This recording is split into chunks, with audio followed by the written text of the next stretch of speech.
ఓం శ్రీ గురుభ్యో నమః. హరి ఓం. గణానాం త్వా గణపతిం హవామహే కవిం కవీనాముపమస్రమస్తవం జ్యేష్ఠరాజం బ్రహ్మణాన్ బ్రహ్మణస్వదాన శృణ్వన్నోతభిస్సేది సాదనం. శ్రీ మహాగణాధిపతయే నమః. ఓం ప్రణో దేవీ సరస్వతే వాజేభిర్వాజనేపతే ధీనామవత్రేవతో శ్రీవాగ్దేవ్యై నమః. గురుర్బ్రహ్మా గురుర్విష్ణు గురుర్దేవో మహేశ్వరः గురుః సాక్షాత్ పరబ్రహ్మ తస్మై శ్రీ గురవే నమః. గురవే సర్వలోకానాం భిషజే భవరోగిణాం నిధయే సర్వవిద్యానాం శ్రీ హయగ్రీవుపాస్మహే. జ్ఞానానందమయం దేవం నిర్మలస్పదికాకృతం ఆధారం సర్వవిద్యానాం హయగ్రీవుముపాస్మహే. ఓం నమో భగవతే దక్షిణామూర్తే మహ్యం మేధాం ప్రజ్ఞాం ప్రయచ్చ స్వాహ. శ్రీ గురుగణేశ శారదాంబాయై నమో నమః. కళ్యాణాద్భుతగాత్రాయ కామితార్థప్రదాయనే శ్రీమద్వేంకటనాథాయ శ్రీనివాసాయ మంగళం. శ్రీ గురు సర్వకారణభూతాస్థితి.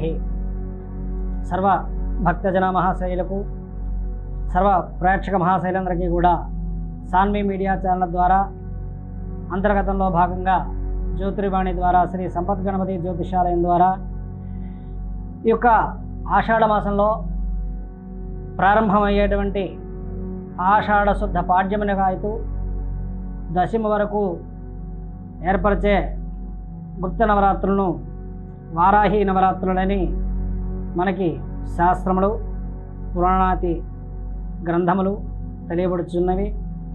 అలాగే నేటి కాలమాన పరిస్థితి రీత్యా ప్రజలలో జీవననాడి పెంపొందించుటకి మానవునిలో కోరికలు అతీతంగా కామము అంటే ఒక ఐహిక ఆముష్యక కామిక భోగ లాలసం గురించి కామితం కాదు. కామితం అంటే కోరికను తీర్చేటువంటిది. ఆమె కల్పవృక్షంగా కామధేనువుగా, అలాగనే మనకి గోమాత రూపంలో 33 కోట్ల దేవతల్లో ఏ రూపంలో ఉన్నా అమ్మవారి రూపంలో ఆ యొక్క వారాహి నవరాత్రులు. అంటే ఈ వారాహి ఇప్పుడు ప్రాచుర్యంలోకి రావడానికి గల కారణం ఏమిటంటే, వారాహి అంటే ఉగ్రదేవత. ఆ ఉగ్రదేవత అయినప్పటికీ కూడా మహాలక్ష్మి స్వరూపమే అమ్మవారు సర్వసైన్యాధ్యక్షురాలుగా కొలిచేటువంటి దేవతను ఎవరైతే ఒక్కొక్కరు ఒక్కొక్క గాణాపత్యం, శైవం, వైష్ణవం, శైవం అయితే శివానిగా, వైష్ణవతస్సులు విష్ణుమూర్తిగా వైష్ణవీదేవిగా, అలాగే శాక్తీయ ప్రకారంగా తీసుకుంటే వారాహిదేవిగా, శక్తి స్వరూపునిగా తీసుకుంటారు. ఈవిడిని ఆ వారాహి అంటారు. అంటే మనకి ఆ యొక్క వేదములను రక్షింపబడేటప్పుడు శ్రీమన్నారాయణమూర్తి వారు దశావతారాల్లో వరాహ రూపమే, ఆయన నారాయణ స్వరూపముగా, యువతల శాక్తీయ ప్రకారంగా వచ్చేసరికి నారాయణిగా, వరాహిగా అవతారంలోకి ఉద్భవించబడింది. ఇక తాంత్రిక, యాంత్రిక, మాంత్రిక శక్తుల ద్వారా ఎవరెవరు ఉపాసనా బలం, ఎవరెవరు ఏ ఏ కోరికలతో చేస్తారో ఆయా కోరికలు తీర్చడానికి ఉగ్ర రూపం కానీ, కిరాత వారాహి కానీ, అభయవారాహి కానీ, అలాగనే ఈ యొక్క ఆదివారాహి, దాడిని వారాహి, బృహత్ వారాహి, ఉన్మత్త వారాహి, అలాగనే స్వప్నవారాహి, ధూమ్రవారాహి, వజ్రవారాహి, శ్వేతవారాహి, కిరాతవారాహి, మహావారాహి అనేటువంటి అమ్మవారి లలితా పరదేవతగా ఉండేటువంటి సర్వసైన్యాధ్యక్షురాలనే ఈ యొక్క అమ్మవారుగా వారాహి దేవిగా కొలుస్తారు. ఇంకా ఈ యొక్క వరాహ రూపం అంటే పంది, అంటే మనకి వరాహ రూపాన్ని సూకరము అంటారు. సూకరమూతుతో కలిగినటువంటిది అమ్మవారు.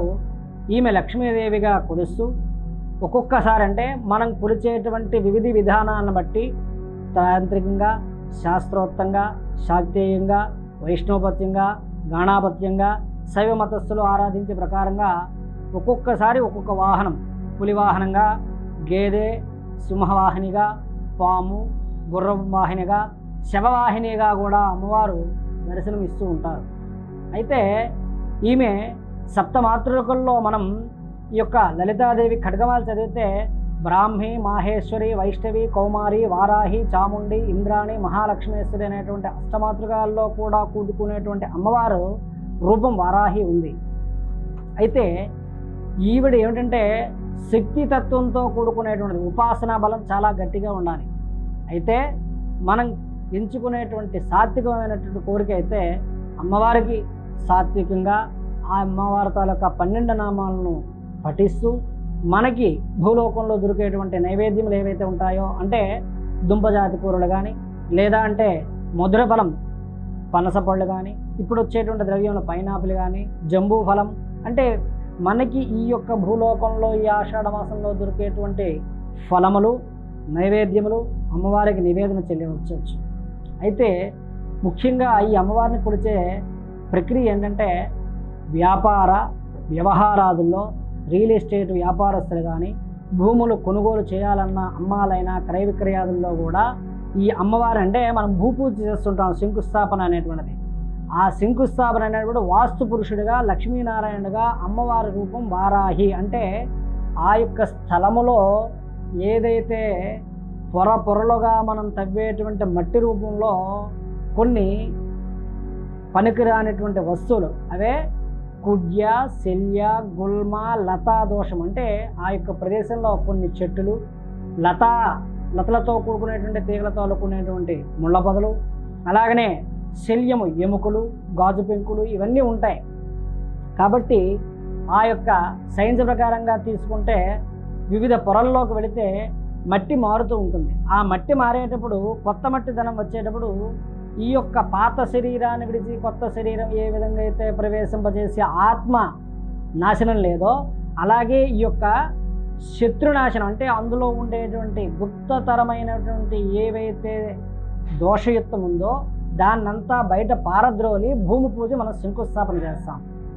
ఆ వారాహి అమ్మవారి తాలూకా అనుగ్రహంతో అక్కడ ఉండేటువంటి శత్రుదోషం ఏదైతే ఉంటుందో ఆ శత్రుదోషం భూలోపం కానీ భూదోషం కానీ గృహదోషం ఉంటే దానిని నివారణ చేయడానికి ఉపయోగకరమైనటువంటిది అమ్మవారి తాలూకా అర్చన. అయితే ఈ యొక్క 9వ మాతృక కూడా ఉంది. ఆవిడే వైనాయికి వినాయకిని అని కూడా. అంటే ఈ వైనాయికి మాతృక ఏంటంటే దుష్ట శిక్షణ కోసం నల్లని మేఘవర్ణంతో కూడుకునేటువంటి తాంత్రికులకి ఇష్టదేవతగా ఉంటారు ఈవిడ. ఈ లలితాదేవికి సైన్యాధిపతిగా ఉండి లలితాదేవిని తరపున పోరాడుతూ యుద్ధం చేసేందుకు భక్తులకు అండగా ఉండేటువంటి అంటే అసురుడు మనకి మార్కండేయ పురాణం కానీ చదివినట్టయితే చండీ సప్తసతిలో కూడా అమ్మవారి తాలూకా ప్రాబల్యం ఎక్కువగా ప్రాచుర్యం ఎక్కువగా కనబడుతుంది. ఎందుకంటే రక్తబీజుడిని అలాగనే శుంభాసురుణ్ణి వధించేటప్పుడు అమ్మవారి యొక్క వీపు భాగం నుండి పుట్టింది అమ్మవారి వారాహి. కాబట్టి ఆవిడ అష్టభుజులతో కూడుకునేటువంటిది. అలాగనే ఇక హిరణ్యకశిపుల్ని చంపడానికి కూడా భక్త ప్రహ్లాదుల తరపు నుండి ఉండేటువంటి హిరణ్యకశిపుల్ని కూడా చంపడానికి శ్రీమన్నారాయణమూర్తి వారు వరాహ రూపంగా దాల్చి వాళ్ళని సంహరించేటప్పుడు వరాహ నారాయణమూర్తి గారు. అందుకే వజ్ర నఖాయ విద్మహే తీక్ష్ణ రఘుష్టాయ ధీమహే తన్నో నారసింహ ప్రచోదయాద్. అంటే ఎదుటి వారి తాలూకా కళ్ళల్లో ఉండేటువంటి అంతఃశక్తి మదనం ఏదైతే ఉంటుందో దానిని మన మీద ప్రయోగింప చేయకుండా శత్రునాశనం చేసేటువంటి ప్రక్రియని నారాయణ ఉపాసకులు నారసింహ ఉపాసకులుగా ఉంచుతారు. అందుకే సుదర్శనం అనేటువంటిది. అందుకే సుదర్శన చక్రం కానీ సుదర్శన యజ్ఞం కానీ నారసింహ యజ్ఞం కానీ నారసింహ కానీ దీక్షను తీసుకున్నట్టయితే వారికి ఎక్కువగా శత్రువులు అంతమొందుతారు. ఎందుకంటే సర్వశత్రు సైన్యాధ్యక్షుడే ఈవిడ. కాబట్టి కుండలిన్యధిష్టాన దేవత అంటే మనకి ఏదైనా జపసిద్ధి కానీ లేదా మనం అనుకునేటువంటి కోరికలు సిద్ధింపజేయడానికి ఈ కుండలిని యోగం. అందుకే మనకి యోగ సాధనలో కూడా కుండలిన్యధిష్టాన దేవత అనేటువంటి అమ్మవారు మూలాధార గణపతిగా వైనాయకిగా ఉంటుంది.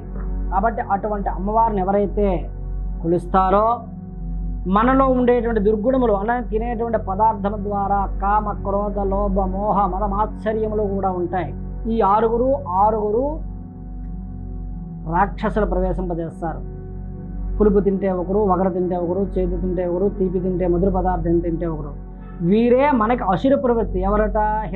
హిరణ్యకశిపులు, రక్తబీజుడు, శుంభుడు అనేటువంటి వారందరూ కూడా ఈ యొక్క దేవతని ఆరాధిస్తే అంతమవుతారనేటువంటి ప్రతీతి.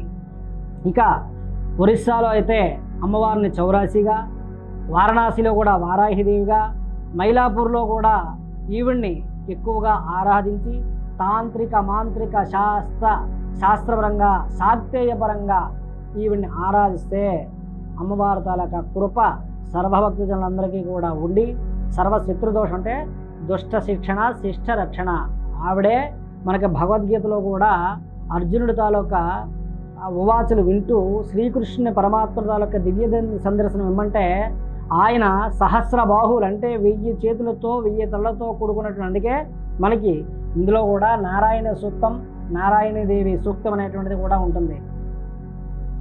సహస్ర శీరుష పురుష సహస్రాక్ష సహస్రపాత్ స్వభోగం విశ్వతో వృత్వా అత్యతిష్ట దశాంగుళం. ఈ యొక్క దివి నుంచి భువికి భువి నుంచి దివికి అమ్మవారు కానీ అయ్యవారు కానీ సూర్యమండలం చంద్రమండలం 2 నేత్రములు పెట్టుకుని ఉంటే సహస్రాక్షములు అంటే 1000 కనులతో చూసేటువంటి 1000 పాదములతో అలాగనే 1000 చేతులతో కూడా ఉండే ఆ విశ్వరూపాన్ని మనం దర్శనం చేయగలమా?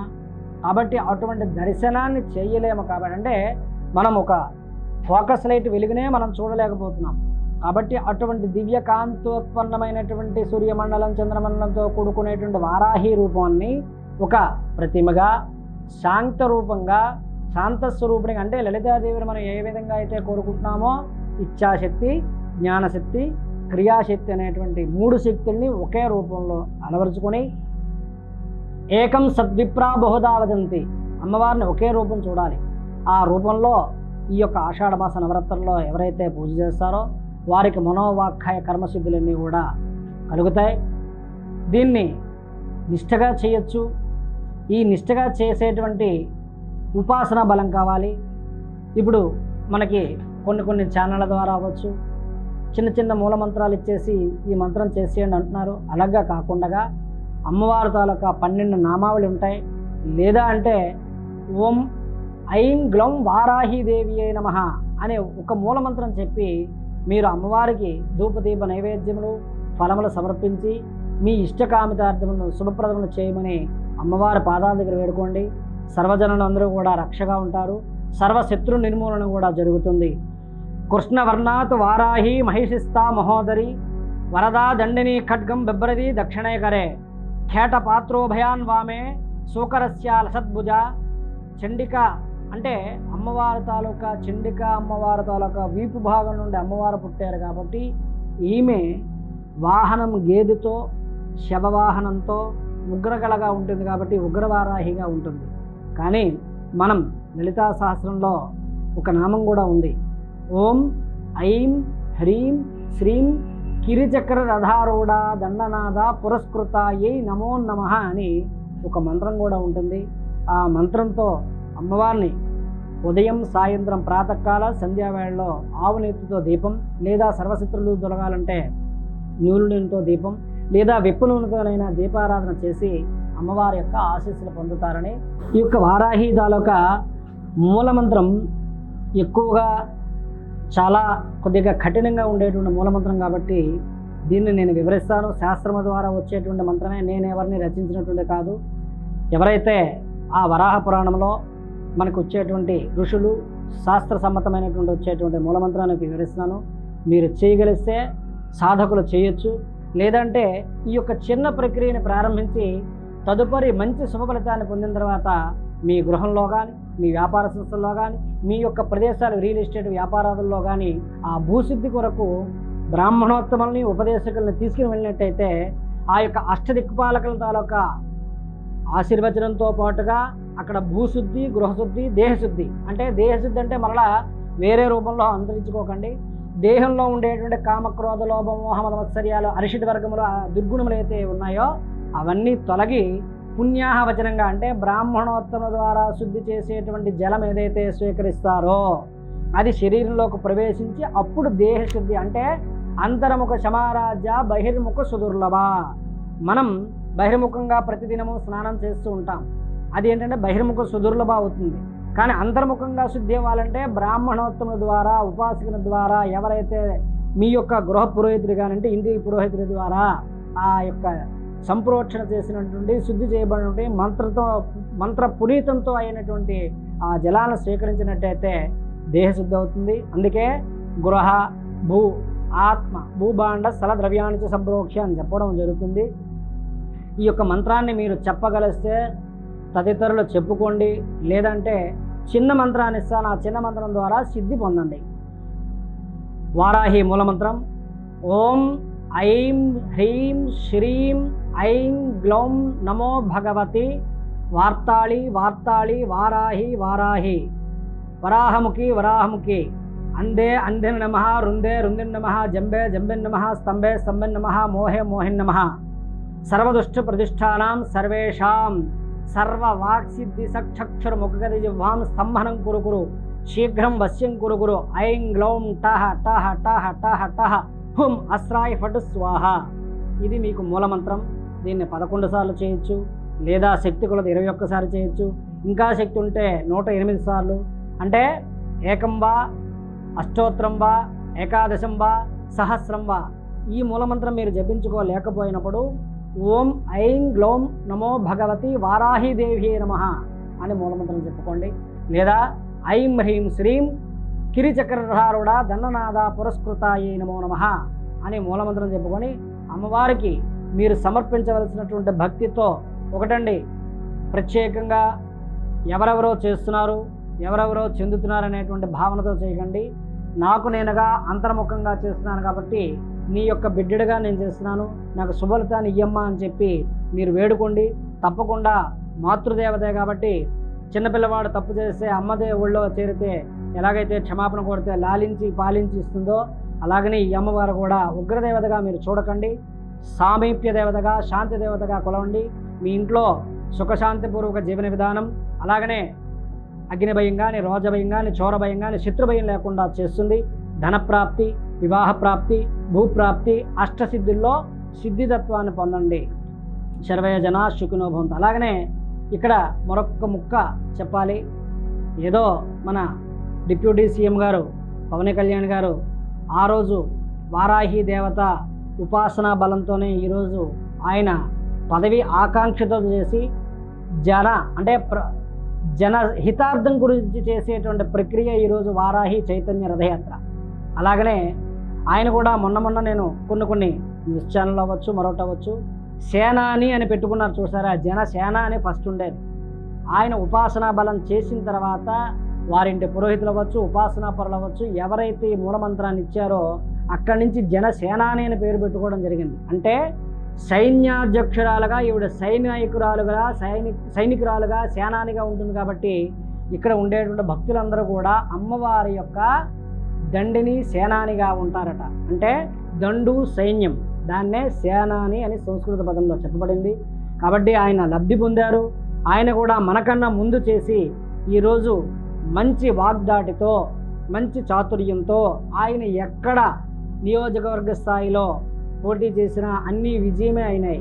కాబట్టి మనం కూడా విజయ పరంపరాభివృద్ధిని కొనసాగించాలని, మీరు సాత్వికంగా కొలవండి అమ్మవారిని, శాంతమైనటువంటి ఆశీస్సులు ఇస్తుంది ఎప్పుడు కూడా. శ్రీ వారాహీదేవి నమో నమః. సర్వం శ్రీకృష్ణార్పణమస్తు.